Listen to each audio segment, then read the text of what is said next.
शुरू करते हैं सुपरफास्ट 100 में। मैं हूं आपके साथ अनुराग मुस्कान। मैं हूं आपके साथ चित्रा त्रिपाठी। अगले 22 मिनट में दिखाएंगे देश और दुनिया की 100 बड़ी खबरें। तो चलिए शुरुआत करते हैं। बीजेपी शिवसेना का 25 साल पुराना गठबंधन टूट की कगार पर है। महाराष्ट्र में सीट बंटवारे को लेकर दोनों ही पार्टियां अपने अपने जिद पर अड़ी हैं। कोई भी पार्टी एक दूसरे के फॉर्मूले को मानने को तैयार नहीं और न ही बीच का कोई रास्ता निकलता दिखाई दे रहा है। गठबंधन में जारी गतिरोध के बीच बीजेपी ने कड़ा रुख अख्तियार करते हुए गेंद शिवसेना के पाले में डाल दी है। बीजेपी ने कहा है कि शिवसेना को अब न तो कोई नया प्रस्ताव दिया जाएगा और न ही बातचीत की अपनी तरफ से कोई पहल की जाएगी। प्रस्ताव लेने का कोई सवाल ही नहीं। प्रस्ताव तो बार बार दे चुके हैं और वही प्रस्ताव के बारे में विचार हो रहा है। अगर उसमें विचार होता है तो आगे कदम चलता है, नहीं होता है तो जैसी स्थिति वैसे रुकती है। महाराष्ट्र में बीजेपी के वरिष्ठ नेता एकनाथ खड़से ने कहा कि 59 सीटों पर फेरबदल जरूरी है, जहां शिवसेना 25 सालों से हारती रही है। 59 जगह ऐसी है जो 60 जगह के करीब करीब ऐसी जगह है जो शिवसेना ने कभी जीती ही नहीं, और 19 जगह ऐसी है जो बीजेपी ने कभी जीती ही नहीं, जो हम लोग 25 साल में जीती ही नहीं। ये जगह के लिए फेरबदल अगर हो जाए। महाराष्ट्र बीजेपी के प्रभारी राजीव प्रताप रूडी ने भी कहा है कि अब शिवसेना के नए प्रस्ताव का इंतजार किया जा रहा है। साथ ही उन्होंने ये भी कहा कि बीजेपी गठबंधन जारी रखने के पक्ष में है। हम प्रयास में हैं और आज भी हमें विश्वास है कि शिवसेना की तरफ से जो प्रस्ताव आएगा या बातचीत जो होगी, निश्चित रूप से हम युति को बचाने में सफल हो जाएंगे। शिवसेना से गठबंधन और सीटों के बंटवारे को लेकर कल बीजेपी केंद्रीय चुनाव समिति की बैठक में मंथन भी हुआ। बैठक में कोई फैसला तो नहीं हुआ, लेकिन ये जरूर कहा गया कि सम्मानजनक समझौते तक गठबंधन जारी रहना चाहिए। कल केंद्रीय चुनाव समिति की बैठक के बाद पीएम नरेंद्र मोदी और राष्ट्रीय अध्यक्ष अमित शाह के बीच अकेले में 10 मिनट तक बातचीत भी हुई। कयास लगाए जा रहे हैं कि इस मीटिंग में महाराष्ट्र की ज्यादा से ज्यादा सीटों को लेकर चर्चा हुई। शिवसेना गठबंधन पर गतिरोध तोड़ने के लिए बीजेपी से संपर्क में है। सूत्रों से खबर है कि रविवार को उद्धव ठाकरे और उनके बेटे आदित्य ठाकरे ने बीजेपी के 2 वरिष्ठ नेताओं से फोन पर बात की, लेकिन बीजेपी ने फिर से 130 सीटों की डिमांड दोहरा दी। बीजेपी नेताओं ने शिवसेना सुप्रीमो उद्धव ठाकरे को साफ कह दिया है कि 119 सीटें उन्हें मंजूर नहीं है। उद्धव को ठाकरे ने बीजेपी के 2 वरिष्ठ नेताओं से फोन पर बात की, लेकिन बीजेपी ने फिर से 130 सीटों की डिमांड दोहरा दी। बीजेपी नेताओं ने शिवसेना सुप्रीमो उद्धव ठाकरे को साफ कह दिया है कि 119 सीटें उन्हें मंजूर नहीं है। उद्धव को यह संकेत भी दे दिया गया कि अगर 119 से ज्यादा सीटें बीजेपी को ऑफर नहीं की गईं, तो गठबंधन टूट भी सकता है। हालांकि शिवसेना ने अपने मुखपत्र सामना के मार्फत अकेले चुनाव लड़ने की धमकी दी है। कल शिवसेना प्रमुख उद्धव ठाकरे के दिए बयान को सामना में छापा गया है और कहा गया है कि गठबंधन टूटे या रहे, शिवसेना चुनाव को तैयार है। दरअसल शिवसेना ने कल बीजेपी के सामने फाइनल फॉर्मूला रखा था, जिसके मुताबिक बीजेपी को 119 सीटें ऑफर की गई थी। साथ ही शिवसेना ने खुद 151 सीटें रखने की बात कही थी। वहीं बाकी दलों के लिए 18 सीटों का ऑफर है। शिवसेना प्रमुख उद्धव ठाकरे ने बीजेपी को 2 टूक कहा कि दिल्ली तुम्हारी है तो महाराष्ट्र हमारा है। शिवसेना के मुखपत्र सामना में उद्धव के इस बयान को प्रमुखता से छापते हुए कहा गया है कि बीजेपी महाराष्ट्र शिवसेना के लिए छोड़ दे। कांग्रेस और एनसीपी में जारी गतिरोध के टूटने की संभावनाएं दिख रही हैं। सीटों पर बंटवारे के विवाद को सुलझाने के लिए मंगलवार को एनसीपी नेताओं और कांग्रेस नेताओं के बीच बैठक होगी, जिसमें आगे का रास्ता निकाला जाएगा। वहीं मुंबई में पार्टी सुप्रीमो शरद पवार की अगुवाई में एनसीपी कोर कमेटी की बैठक में कांग्रेस से गठबंधन को लेकर मंथन हुआ। एनसीपी नेताओं ने साफ कहा कि इस बार 114 सीटों पर बात नहीं होगी, ज्यादा सीटें चाहिए। दरअसल एनसीपी 50-50 के फॉर्मूले पर कांग्रेस से 144 सीटें मांग रही है। हालांकि सूत्रों से यह भी खबर है कि एनसीपी 134 सीट पर मानने को तैयार है, लेकिन कांग्रेस एनसीपी को 125 से ज्यादा सीटें देने के पक्ष में नहीं। वहीं मंगलवार को महाराष्ट्र कांग्रेस नेताओं की भी एक अहम बैठक होने वाली है। बैठक में एनसीपी से गठबंधन पर जारी गतिरोध को तोड़ने और सीटों के बंटवारे को लेकर चर्चा होगी। महाराष्ट्र में एनसीपी से गठबंधन को लेकर कांग्रेस की तरफ से आखिरी फैसला अध्यक्ष सोनिया गांधी करेंगी। कांग्रेस चुनाव समिति की बैठक के बाद मधुसूदन मिस्त्री ने कहा कि कांग्रेस ने इसके लिए सोनिया गांधी को अधिकृत किया है।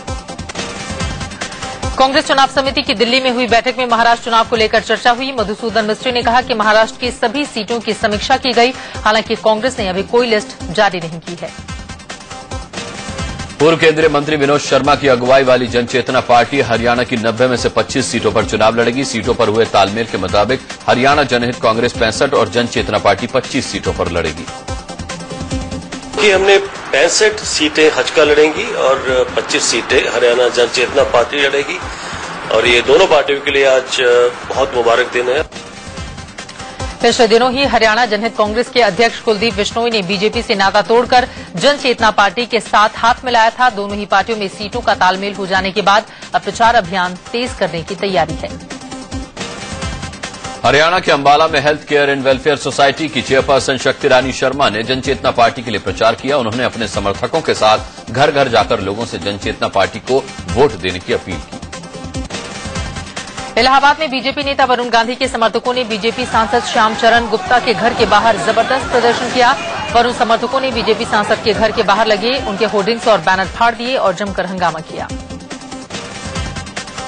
वरुण गांधी के समर्थकों ने न सिर्फ बीजेपी सांसद श्यामाचरण गुप्ता के घर के बाहर लगे होर्डिंग्स फाड़ दिए बल्कि उनके घर के भीतर पत्थर भी फेंके। यही नहीं, गुस्साए वरुण समर्थकों ने उनका पुतला बनाकर उनके घर के भीतर फेंक दिया। इलाहाबाद से बीजेपी सांसद श्यामाचरण गुप्ता ने वरुण गांधी को यूपी का सीएम प्रोजेक्ट करने की उनकी मां मेनका गांधी की मांग का विरोध किया था। उन्होंने कहा था कि अब गांधी परिवार से मुक्त होने की जरूरत है। उनके इसी बयान पर वरुण समर्थकों का गुस्सा फूट पड़ा। वरुण गांधी के समर्थक मांग कर रहे हैं कि उन्हें पार्टी में अच्छी और मुख्य भूमिका दी जाए। उनका कहना है कि जब तक यूपी की कमान वरुण को नहीं दी जाती तब तक राज्य में बीजेपी को कामयाबी नहीं मिल सकती।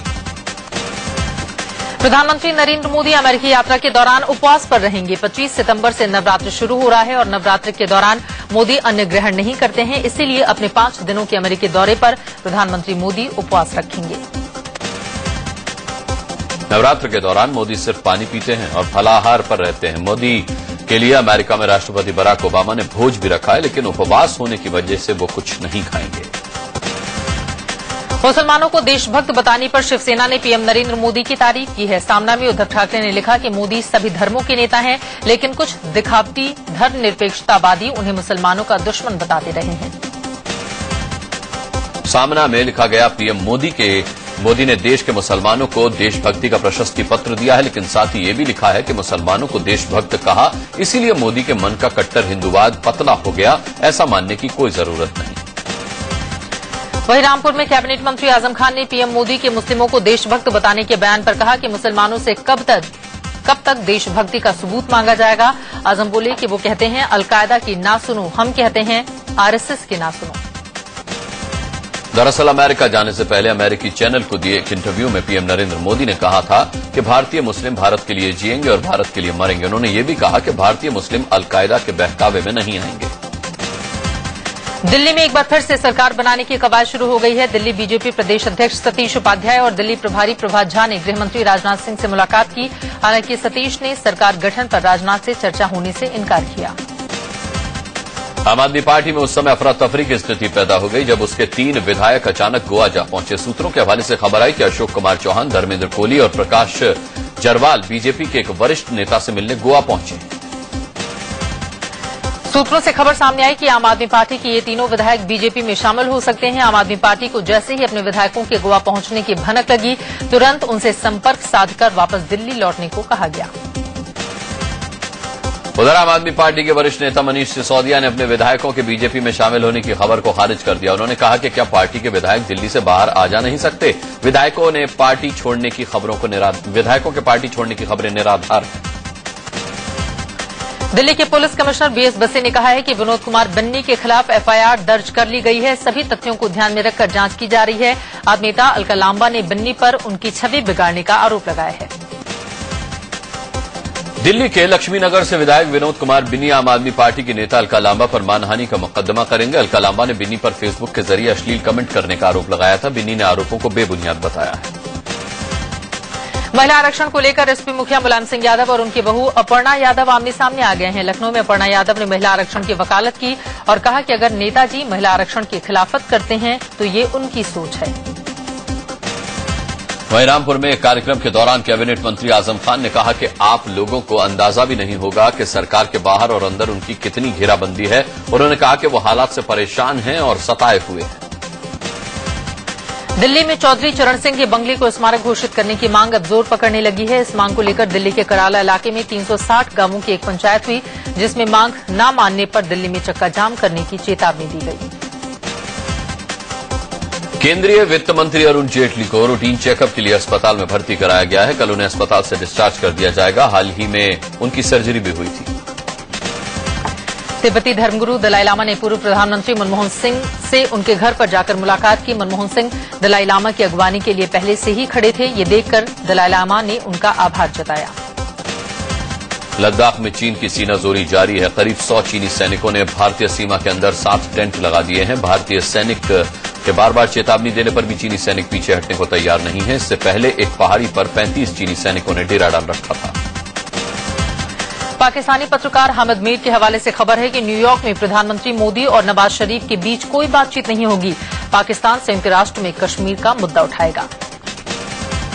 भोपाल में बीजेपी युवा मोर्चा के कार्यकर्ताओं ने पाकिस्तान के बिलावल भुट्टो का पुतला फूंककर विरोध प्रदर्शन किया। बेनजीर भुट्टो के बेटे और पीपीपी के चेयरमैन बिलावल भुट्टो ने कश्मीर को लेकर विवादित बयान दिया था। उन्होंने कहा था कि हम भारत से पूरा कश्मीर लेकर रहेंगे। सीमा पार से भारत में घुसपैठ की तैयारी में जुटे करीब 200 आतंकवादियों को लेकर गृह मंत्रालय में उच्च स्तरीय बैठक हुई। बैठक में गृह मंत्रालय ने सुरक्षा एजेंसियों को ज्यादा सतर्क रहने को कहा। साथ ही सीमा पर गश्ती और बढ़ाने के निर्देश दिए। गृह मंत्रालय में आतंकियों की संभावित घुसपैठ को लेकर हुई बैठक में राष्ट्रीय सुरक्षा सलाहकार के साथ आईबी और रॉ के चीफ गृह सचिव भी मौजूद थे। आईबी चीफ ने आतंकियों के रूट प्लान के बारे में भी बताया। दिल्ली में गृह मंत्री राजनाथ सिंह ने बीएसएफ हेडक्वार्टर का दौरा किया, जहां उन्होंने बीएसएफ के जवानों से मुलाकात की और साथ ही बीएसएफ के कामकाज की समीक्षा के लिए अधिकारियों के साथ मीटिंग भी की। चंडीगढ़ से सीबीआई अधिकारी की हैरान कर देने वाली तस्वीरें सामने आई हैं। यहां सीबीआई की एंटी करप्शन ब्रांच के अधिकारी एक एसएचओ को पिटाई करते सीसीटीवी में कैद हुए। एसएचओ को इन अधिकारियों ने रिश्वत लेने के आरोप में गिरफ्तार किया था। दरअसल 3 सितंबर को चंडीगढ़ की बुड़ैल पुलिस चौकी में तैनात एसएचओ को सीबीआई की एंटी करप्शन टीम ने रिश्वत लेते पकड़ा था। इसी दौरान सीबीआई अधिकारियों ने चौकी इंचार्ज राजेश शुक्ला की उनकी ही केबिन में पिटाई कर दी। पुलिस हिरासत में आरोपियों की पिटाई की खबर अक्सर सामने आती है, लेकिन हिरासत में किसी पुलिस वाले की पिटाई की तस्वीरें पहली बार सामने आई हैं। मध्य प्रदेश के बुरहानपुर में उस वक्त अफरा तफरी मच गई जब कोर्ट में पेशी पर आई एक महिला ने अपने ही पति की चप्पलों से पिटाई शुरू कर दी। दरअसल इस शख्स का अपनी पत्नी के साथ पारिवारिक विवाद चल रहा है। दोनों आज कोर्ट में पेशी पर आए थे। कोर्ट परिसर में पति पत्नी के बीच मचे इस घमासान के चलते लोगों की भीड़ उमड़ पड़ी। लोग दोनों महिलाओं को समझाने की कोशिश करते रहे, लेकिन वो कुछ सुनने को तैयार नहीं थी।